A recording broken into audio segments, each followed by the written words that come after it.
Luke couldn't believe what he'd done. As he stood there in the dark alley, he was frozen, mesmerised. The gun still in his hand. It was like a dream. He didn't know if it was real or a fantasy. He felt like he was caught in a landslide, but he couldn't escape the reality of what he'd just done, albeit justified in his eyes. He opened his eyes and looked up to the skies, and finally became clear what he'd done and what he had to do. Then the panic set in. Thousands of scenarios running through his mind. What will he do next? What will happen to him? He looked down at the man's lifeless body, still and unmoving in the dark, cold night. He had to pull himself together. He was just a poor boy. He didn't need anyone's sympathy, and so he ran. He ran as fast as he could, not really thinking of where to go. But where does everyone go when they have nowhere else? He ran home.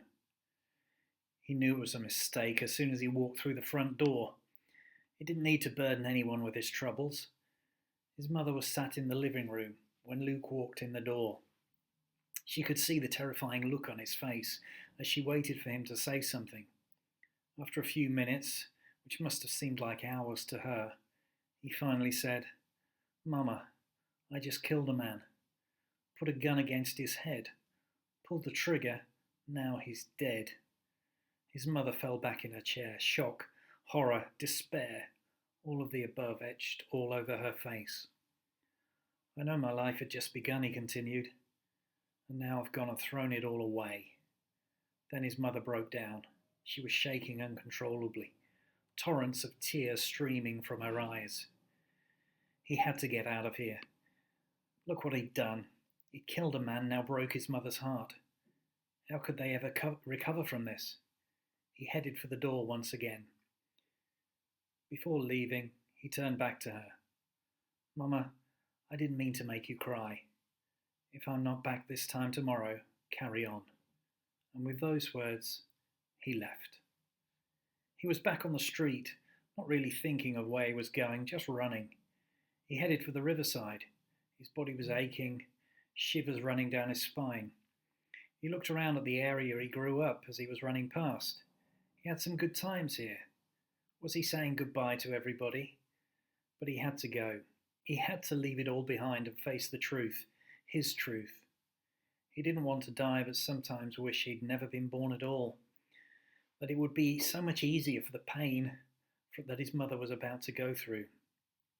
Luke approached the riverside and walked along the pathway. It was still dark and cold. There was no one around in the abandoned buildings. Then he thought he saw someone in the shadows, a silhouette of a man. Thunder crashed and a bolt of lightning lit up the sky, which made Luke jump. He was thankful it wasn't raining yet. Then the man he had seen in the shadows suddenly jumped out at him. He had a knife and was waving at Luke.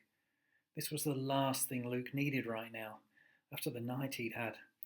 Luke just said to the man, "Please, just leave me alone.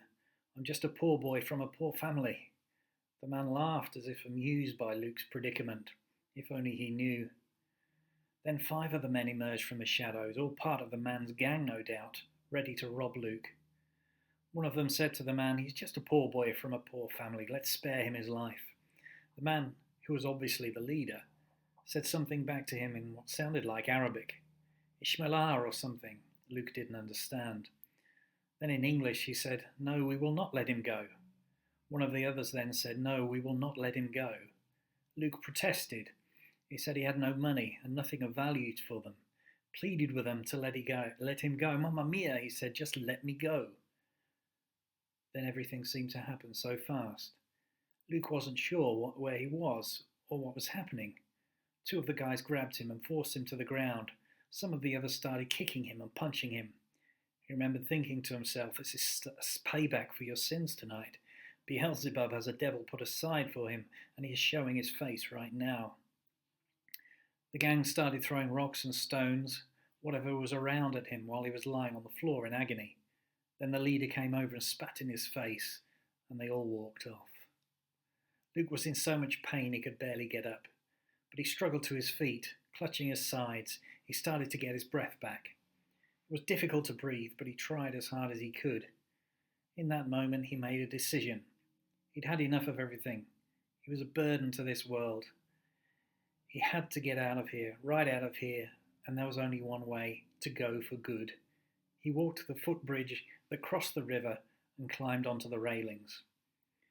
Luke was in pain, but had caused so much pain, not just tonight, but most of his life. He could see no way out. His mother would be better off without him, and so would everyone else. Nothing really matters, he said. Anyone can see. Nothing really matters to me.